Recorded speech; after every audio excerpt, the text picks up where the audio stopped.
Ninja. Siapa yang tidak tahu dengan sosok yang satu ini? Pandai menyusup, mampu bergerak dalam keheningan, dan bisa membunuh secara tiba-tiba. Kemudian mereka menghilang tanpa jejak. Tapi sebenarnya siapakah mereka? Pasti banyak yang belum tahu bahwa sebenarnya mereka adalah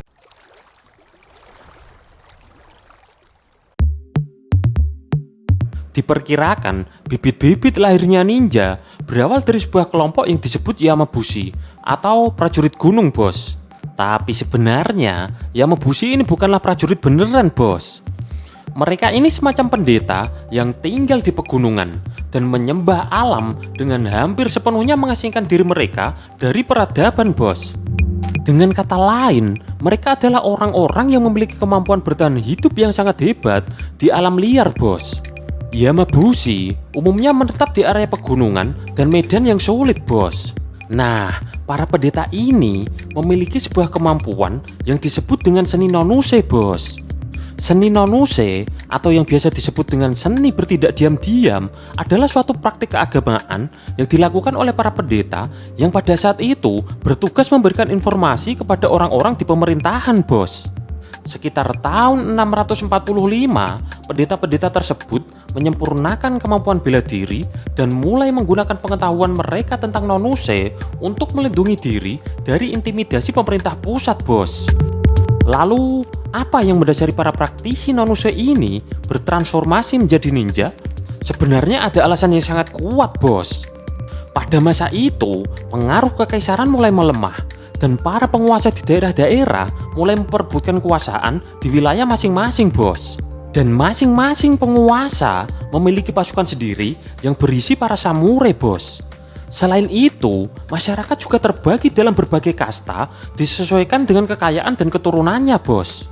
Seorang samurai levelnya di masyarakat itu berada di level atas, bos. Sementara para petani tentu berada di level atau kasta yang sangat rendah, bos, di masyarakat. Ya, gambaran sederhananya gini, bos. Dalam sebuah wilayah itu dikuasai oleh seorang tuan atau seorang penguasa. Dan para penguasa ini menggunakan tenaga samurai untuk mengatur masyarakat yang ada di wilayahnya, bos. Nah, seorang samurai ini diberi banyak kewenangan oleh para tuannya, bos, untuk bertindak. Bahkan konon, mereka diizinkan membunuh seseorang yang tidak hormat kepada tuannya secara langsung di jalan, bos. Nah, kalian bisa bayangin sendiri kan, bos? Menurut kalian, kalau tatanan di masyarakat seperti ini, apa gak bakal banyak penyelewengan kewenangan dan tindakan semena-mena dari para samurai terhadap rakyat kecil, bos? Yang paling kasihan itu adalah orang-orang yang berada di level bawah, bos, seperti para petani. Mereka ini berada di kasta terendah di masyarakat, bos, dan gak punya kuasa apapun untuk melawan para samurai jika ada oknum samurai yang bertindak semena-mena, bos. Dan dari kelompok yang tertindas inilah mulai muncul bibit-bibit ninja. Kelompok-kelompok masyarakat kelas bawah yang tidak puas dengan sistem yang ada memilih untuk membangun desa mereka di gunung-gunung yang sulit dijangkau agar mereka relatif aman dari serangan samurai, bos. Dan untuk menjaga diri mereka yang hampir gak mungkin melawan samurai secara langsung, karena kemampuan seorang samurai itu benar-benar sangat dominan, bos, dan sangat sulit dikalahkan oleh masyarakat biasa, bos. Maka kelompok ini pun mulai mengembangkan seni bela diri yang unik dan mengadopsi dari seni nonuse tadi, bos, yaitu dengan cara menyerang secara diam-diam lalu menghilang, bos. Seorang samurai pun akan kebingungan menghadapi gaya bertarung yang seperti ini, bos. Walaupun metode bertarung mereka ini dianggap hina oleh para samurai yang memiliki aturan ketat tentang kehormatan di dalam perang, bos. Jadi kalau samurai itu kan cara perangnya berhadapan secara langsung nih, bos. Terus kalau gagal melaksanakan tugas aja, mereka itu sampai rela bunuh diri untuk menjaga kehormatannya kan. Nah, ini kan beda banget sama prinsip ninja, bos, yang menyerang secara diam-diam terus kabur. Makanya cara ninja ini dianggap hina oleh para samurai, bos. Walaupun sebenarnya ini sih ada alasannya juga, bos. Jadi dalam tradisi Jepang waktu itu ada semacam pembagian kasta, bos, atau level seseorang di masyarakat. Nah, seperti yang saya jelaskan tadi, bahwa kasta atau level seorang samurai di masyarakat itu berada di tingkatan atas, bos. Mereka adalah orang yang sangat dihormati di masyarakat, bos. Makanya, dalam berperang pun mereka lebih mengutamakan kehormatan, bos. Yaitu mereka berperang dengan cara berhadapan langsung dengan gagah berani tanpa takut mati, bos. Nah, beda dengan ninja yang berasal dari kasta masyarakat biasa, bos. Jadi bebas dong, terserah mereka mau bertarung dengan cara seperti apapun. Iya gak? Iya gak? Para ninja ini pun mulai menggembleng kemampuannya dan mengajarkan ilmunya secara turun-temurun kepada para pewarisnya, bos. Mereka mengembangkan sebuah bela diri unik yang bernama ninjutsu. Pada saat anak-anak, ninja telah dilatih untuk waspada dan dididik dalam kerahasiaan dan tradisi ilmu mereka, bos. Pada usia 5-6 tahun, mereka diperkenalkan dengan permainan ketangkasan dan keseimbangan tubuh, bos. Anak-anak disuruh berjalan di atas papan titian yang sangat kecil, mendaki papan yang terjal, dan melompati semak-semak yang berduri, bos. Pada umur 9 tahun, mereka dilatih untuk kelenturan otot, bos. Anak-anak berlatih berguling dan meloncat.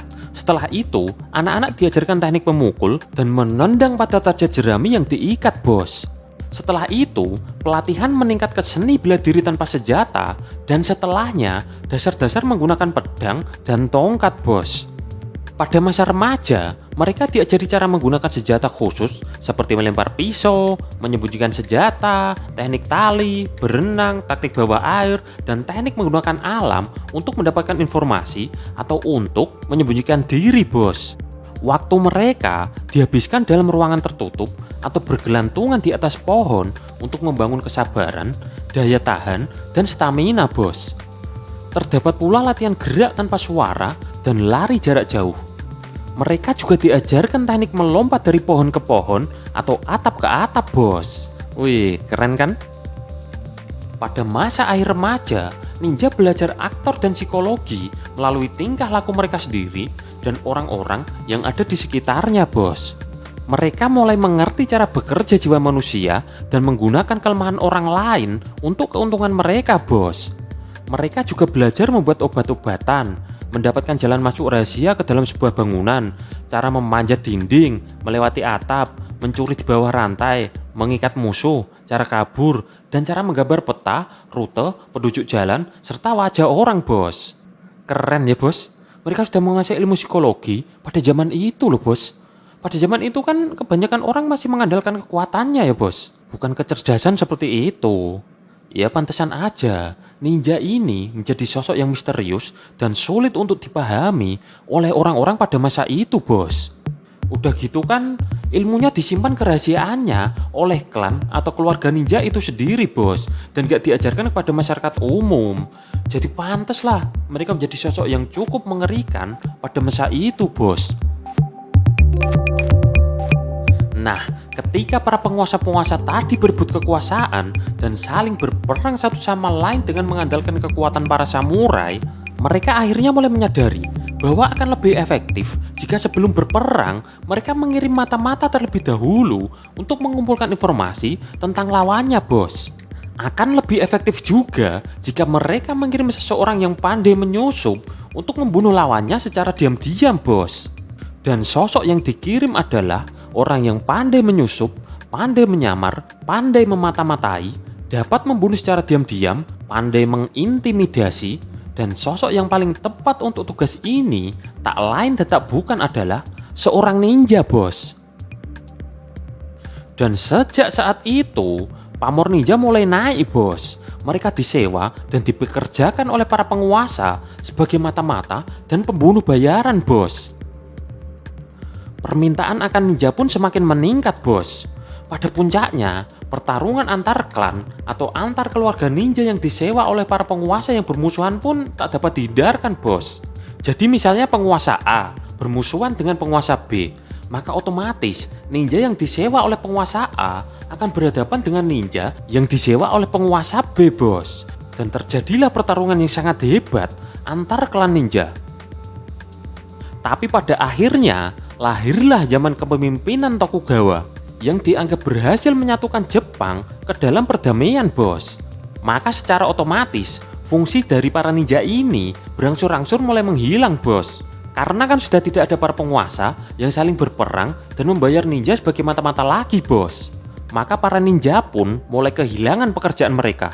Dan lama-kelamaan eksistensi mereka pun mulai menghilang, bos. Nah, seperti itulah kisah singkat tentang asal-usul ninja. Apa pendapat kalian tentang ninja?